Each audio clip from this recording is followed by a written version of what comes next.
Since the government struck this agreement, the challenges of traveling for vaccine inoculation and delay in vaccine delivery has been resolved.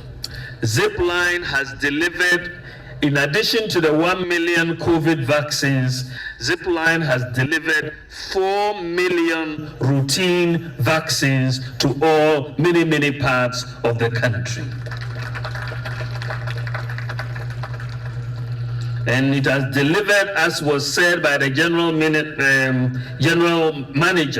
it has delivered 1.7 million deliveries of life-saving medical products and supplies of blood, anti-snake venom, serum, PPEs, and so on across the country.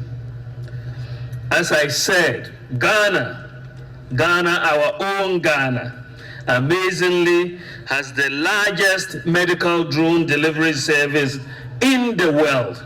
The largest in the world. Can you just think about that? Your country, Ghana, is leading the world.